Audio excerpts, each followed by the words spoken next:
Somnifère, le podcast. Bonsoir à tous, nous sommes le lundi 4 octobre et Somnifère vous propose de dormir 100 ans ce soir et commencer la semaine en douceur avec la redécouverte d'un conte de notre enfance, celui de La Belle au bois dormant de Charles Perrault. Et juste avant cela, une séance de relaxation pour mettre au placard stress et tracas. Je vous souhaite une excellente nuit et maintenant place à notre séance de relaxation. La séance de relaxation. Le lundi, c'est jamais évident. Les températures s'adoucissent. Beaucoup d'entre nous avons ressorti les parapluies, ce qui peut ajouter au blues de ce début de semaine. Notre séance de relaxation ce soir est destinée à laisser aller. Laisser aller les tensions, les inquiétudes, les tracas, qui appartiennent soit au passé, soit au futur, et simplement se réfugier dans l'instant présent. C'est-à-dire nous, en ce moment, dans notre lit, avec rien à craindre, rien à attendre, et rien à faire d'autre que de déconnecter. On va commencer par prendre une grande inspiration en laissant l'air remplir nos poumons et en relâchant toutes les tensions à l'expire.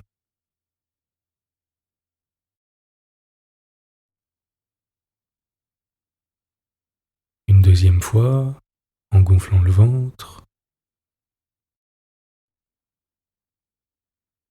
et en relâchant tout le stress à l'expire.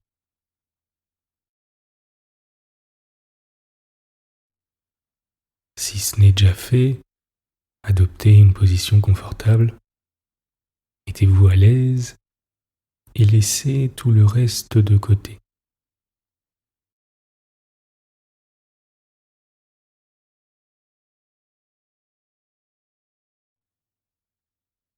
Je vais vous demander dans un premier temps de porter votre attention sur votre visage et d'en relâcher tous les petits muscles. Ceux de la mâchoire,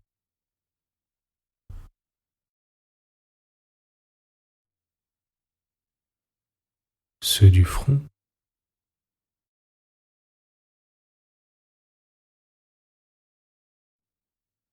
ceux de la lèvre supérieure et de la bouche,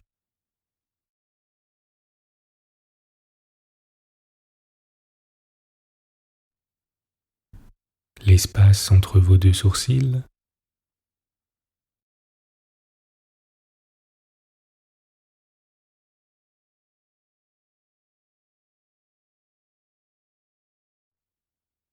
les paupières.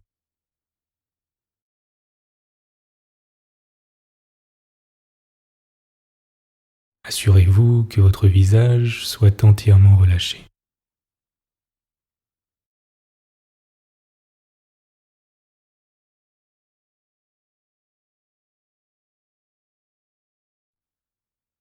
À présent, laissez cette détente se manifester par une couleur que vous trouvez agréable, le violet par exemple, et se propager progressivement au reste de votre corps,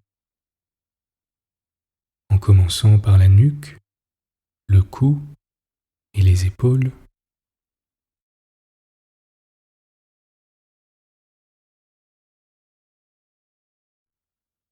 pour descendre lentement, progressivement, et arriver jusqu'à la pointe de vos pieds.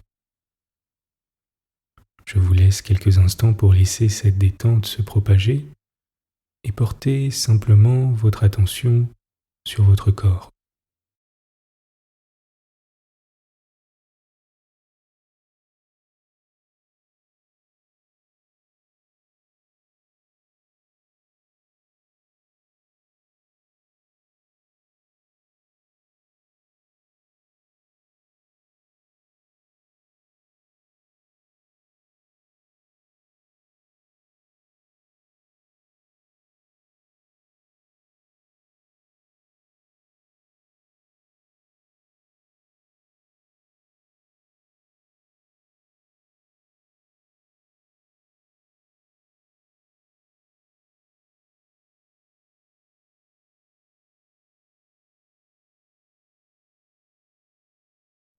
À présent que votre corps est entièrement détendu, portez simplement votre attention sur votre respiration.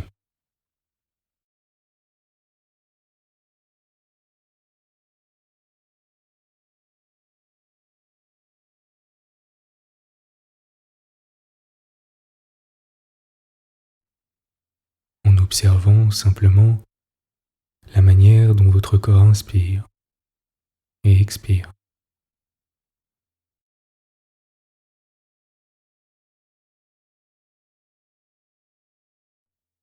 Les mouvements que cela provoque.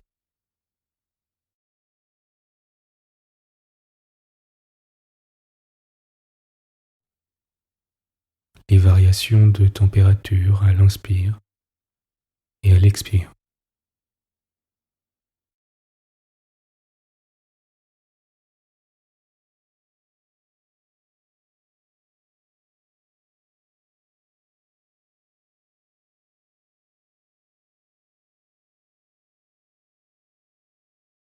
Observez simplement le flux de votre respiration, calmement, en douceur.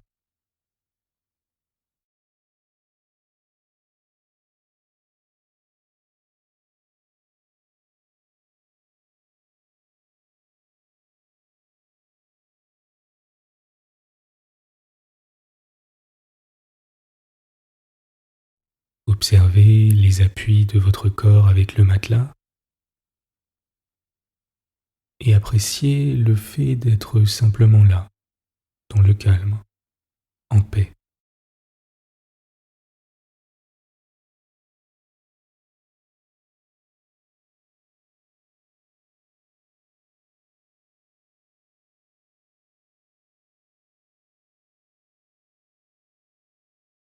Continuez de porter votre attention sur votre respiration et sentez comme la détente s'installe davantage à chaque expire.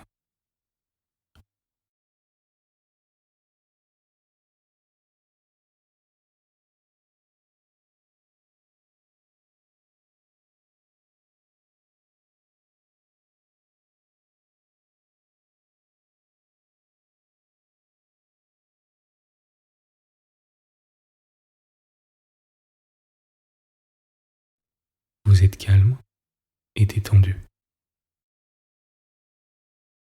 L'histoire du soir.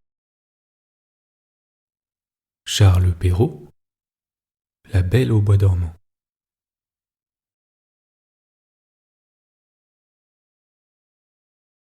Il était une fois un roi et une reine qui étaient si fâchés de n'avoir pas d'enfants, si fâchés qu'on ne saurait dire. Ils allèrent à toutes les eaux du monde. Vœux, pèlerinage, tout fut mis en œuvre et rien n'y faisait. Enfin pourtant, la reine devint grosse et accoucha d'une fille. On fit un beau baptême, on donna pour marraine à la petite princesse toutes les fées qu'on put trouver dans le pays. Il s'en trouva 7, afin que chacune d'elles faisant un don, comme c'était la coutume des fées en ce temps-là, la princesse eut par ce moyen toutes les perfections imaginables. Après les cérémonies du baptême, toute la compagnie revint au palais du roi où il y avait un grand festin pour les fées.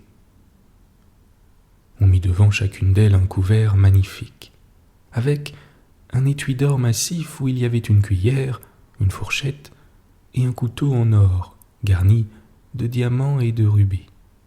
Mais comme chacun prenait sa place à table, on vit entrer une vieille fée, qu'on n'avait pourtant point priée, parce qu'il y avait plus de 50 ans qu'elle n'était sortie d'une tour et qu'on la croyait morte ou enchantée. Le roi lui fit donner un couvert, mais il n'eut pas moyen de lui donner un étui d'or comme aux autres, parce que l'on n'en avait fait faire que 7 pour les 7 fées. La vieille crut qu'on la méprisait, et grommela quelques menaces entre ses dents. Une des jeunes fées, qui se trouva auprès d'elle, l'entendit et jugeant qu'elle pourrait donner quelque fâcheux don à la princesse, alla dès qu'on fut sorti de table, se cacher derrière la tapisserie afin de parler la dernière et de pouvoir réparer autant qu'il serait possible le mal que la vieille aurait fait.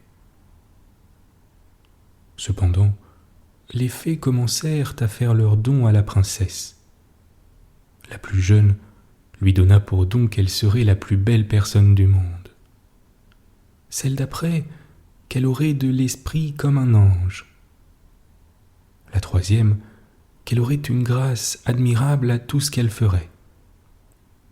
La quatrième, qu'elle danserait parfaitement bien. La cinquième, qu'elle chanterait comme un rossignol. Et la sixième, qu'elle jouerait de toutes sortes d'instruments dans la dernière perfection.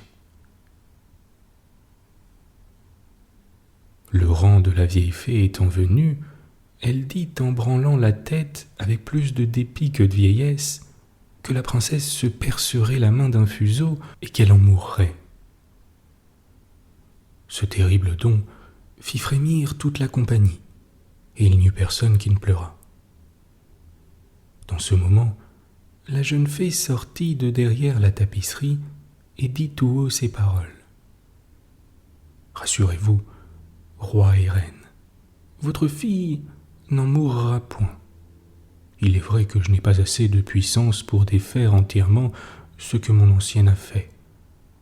La princesse se percera la main d'un fuseau, mais au lieu d'en mourir, elle tombera seulement dans un profond sommeil qui durera 100 ans, au bout desquels le fils d'un roi viendra la réveiller. » Le roi, pour tâcher d'éviter le malheur annoncé par la vieille, fit publier un édit par lequel il défendait à toute personne de filer au fuseau, ni d'avoir de fuseau chez soi, sur peine de vie.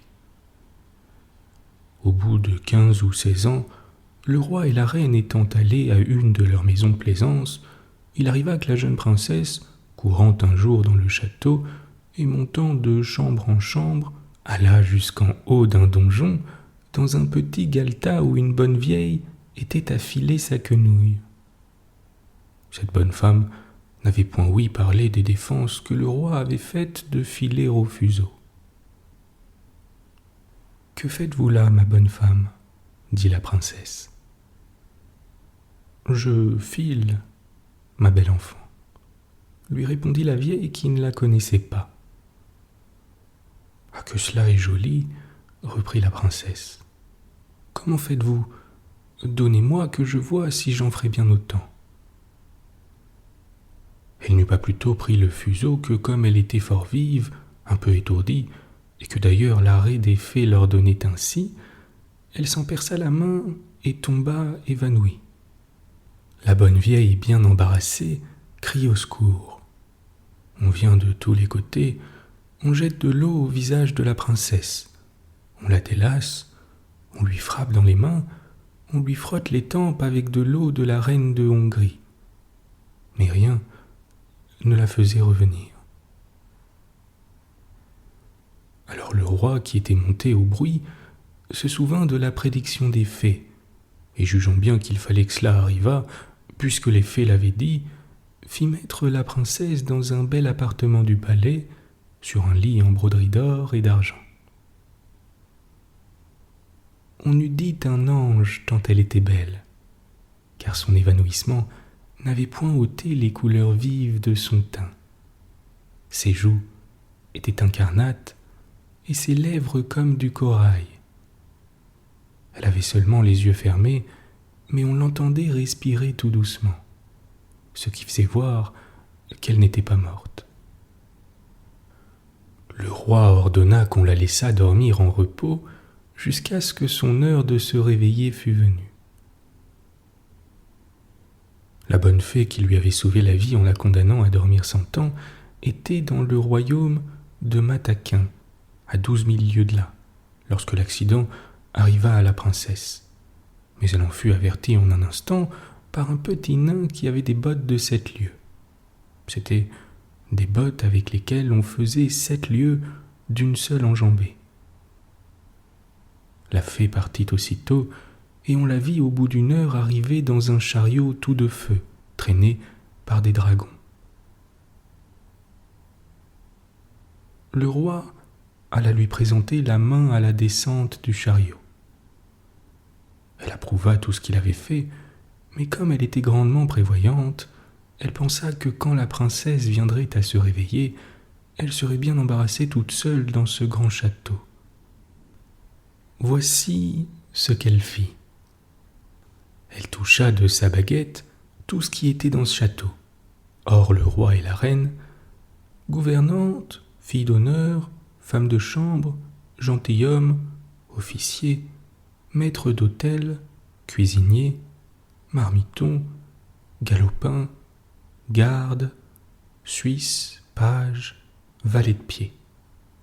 Elle toucha aussi tous les chevaux qui étaient dans les écuries, avec les palefreniers, les gros matins de la basse-cour et la petite Pouffe, petite chienne de la princesse, qui était auprès d'elle sur son lit. Dès qu'elle les eut touchés, ils s'endormirent tous, pour ne se réveiller qu'en même temps que leur maîtresse, afin d'être tout prêts à la servir quand elle en aurait besoin. Les broches mêmes, qui étaient au feu, toutes pleines de perdrix et de faisans, s'endormirent et le feu aussi. Tout cela se fit en un moment, les fées n'étaient pas longues à leur besogne. Alors le roi et la reine, après avoir baisé leur cher enfant, sans qu'elle s'éveillât, sortirent du château et firent publier des défenses à qui que ce soit d'en approcher.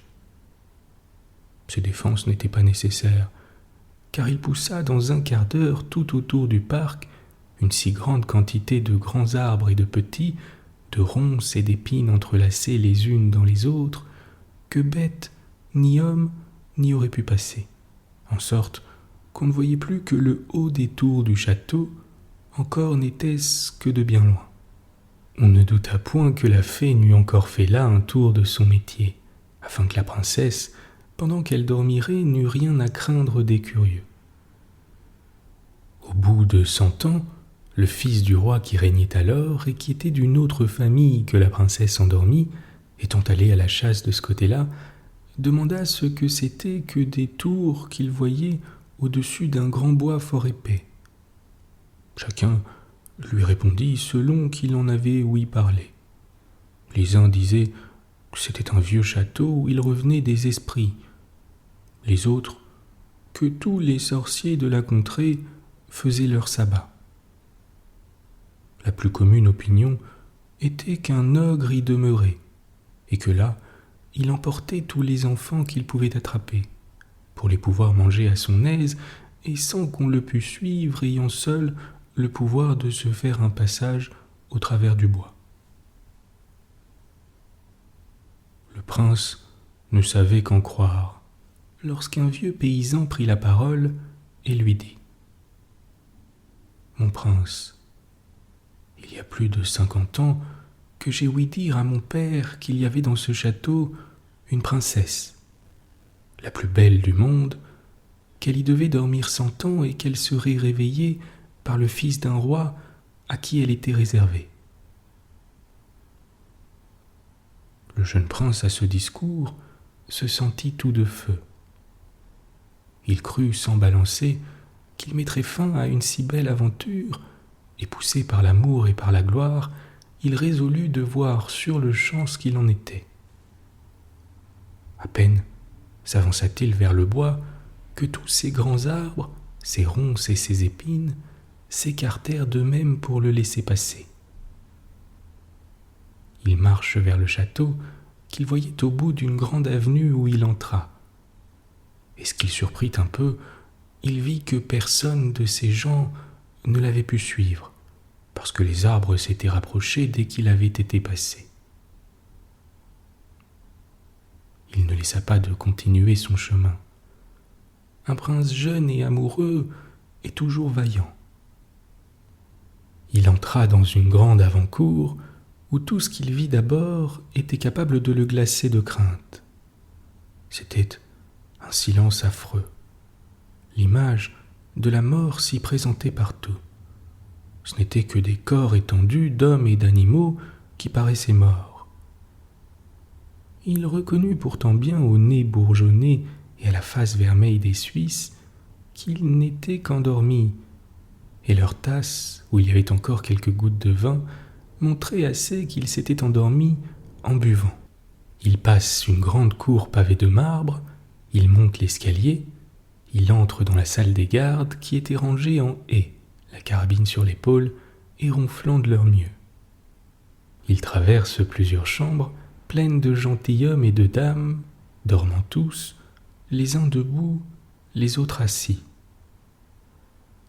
Il entre dans une chambre toute dorée et il voit sur un lit dont les rideaux étaient ouverts de tous les côtés le plus beau spectacle qu'il eût jamais vu.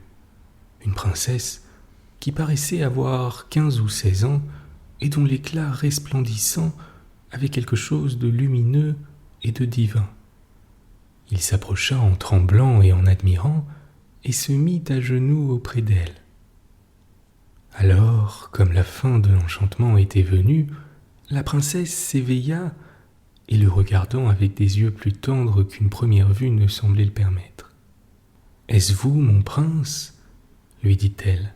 « Vous vous êtes bien fait attendre. » Le prince, charmé de ces paroles, et plus encore de la manière dont elles étaient dites, ne savait comment lui témoigner sa joie et sa reconnaissance.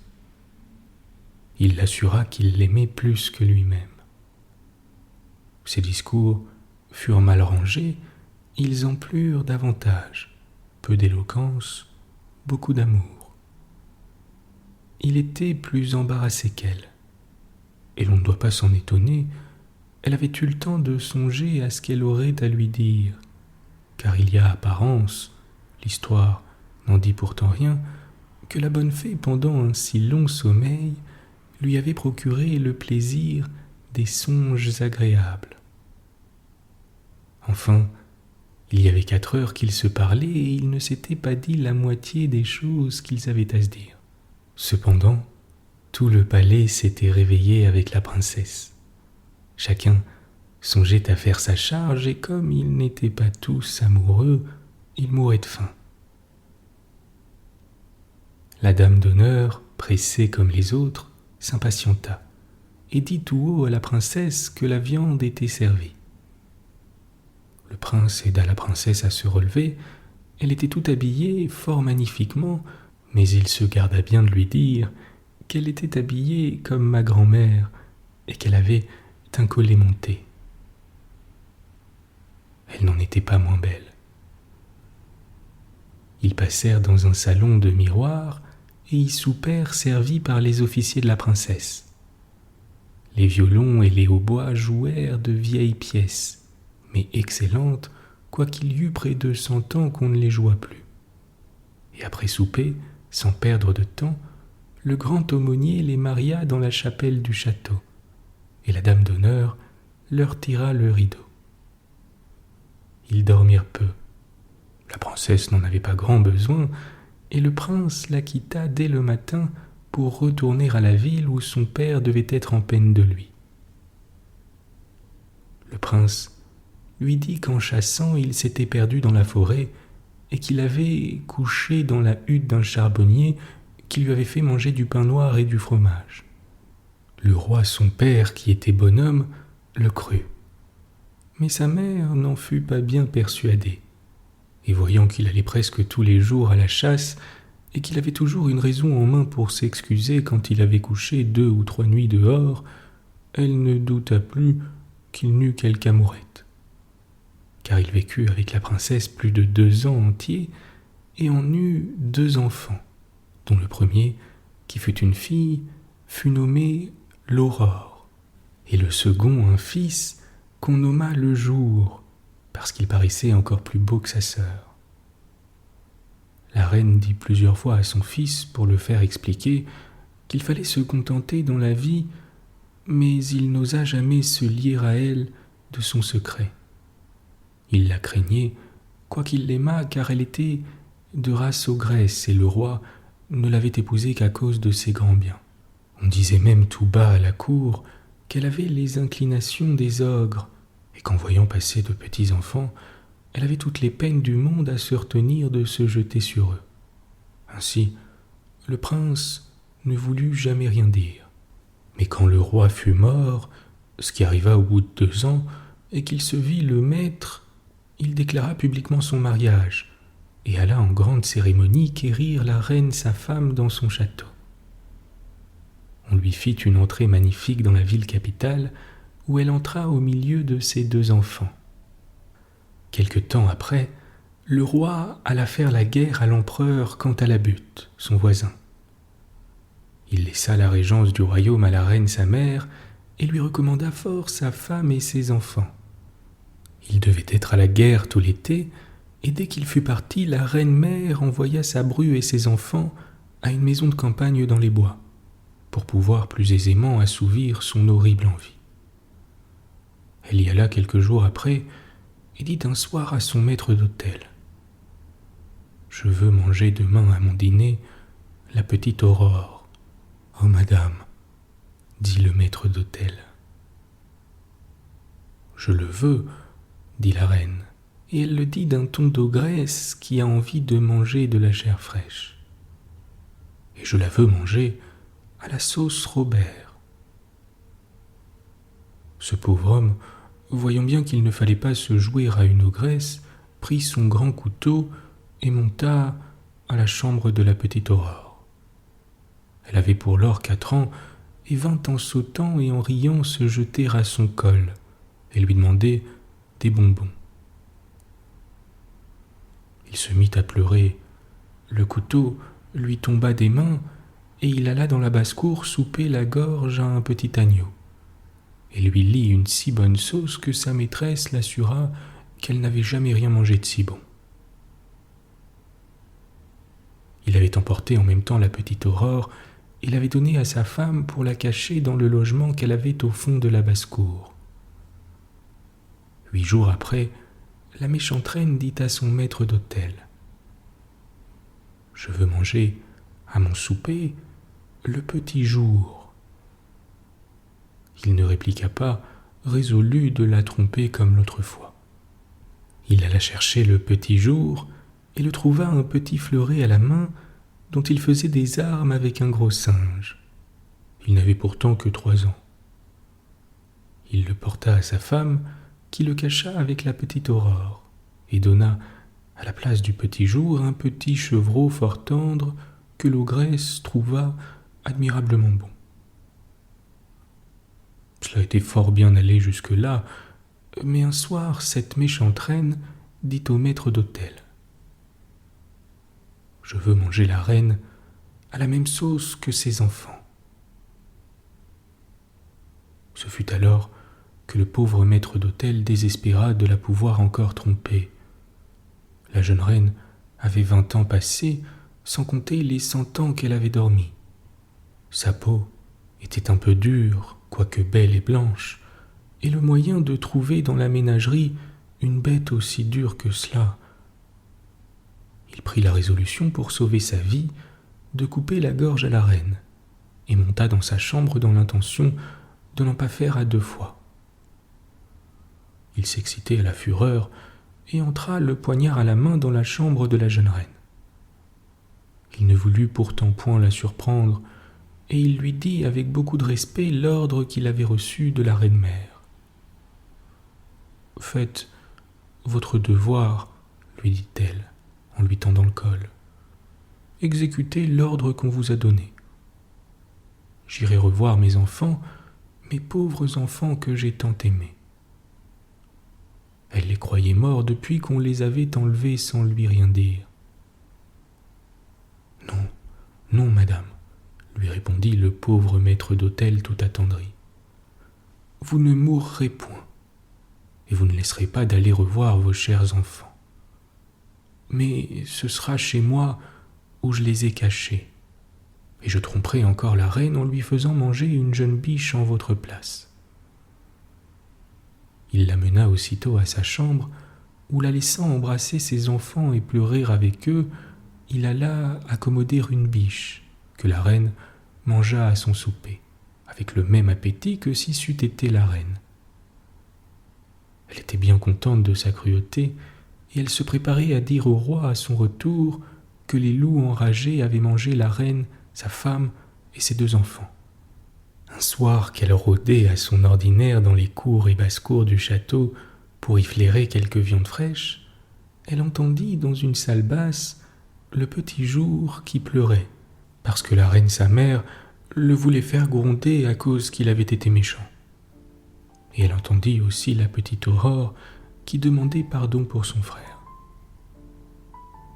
L'ogresse reconnut la voix de la reine et de ses enfants, et furieuse d'avoir été trompée, elle commanda dès le lendemain au matin, avec une voix épouvantable qui faisait trembler tout le monde, qu'on apportât au milieu de la cour une grande cuve qu'elle fit remplir de crapauds, de vipères, de couleuvres et de serpents, pour y faire jeter la reine et ses enfants, le maître d'hôtel, sa femme et sa servante. Elle avait donné l'ordre de les amener les mains liées derrière le dos. Ils étaient là, et les bourreaux se préparaient à les jeter dans la cuve lorsque le roi, qu'on n'attendait pas si tôt, entra dans la cour à cheval. Il était venu en poste et demanda tout étonné ce que voulait dire cet horrible spectacle. Personne n'osait l'en instruire, quand l'ogresse, enragée de voir ce qu'elle voyait, se jeta elle-même la tête la première dans la cuve et fut dévorée en un instant par les vilaines bêtes qu'elle y avait fait mettre. Le roi ne laissa pas d'en être fâché. Elle était sa mère, mais il s'en consola bientôt avec sa femme et ses enfants. Bonne nuit. Bonne nuit.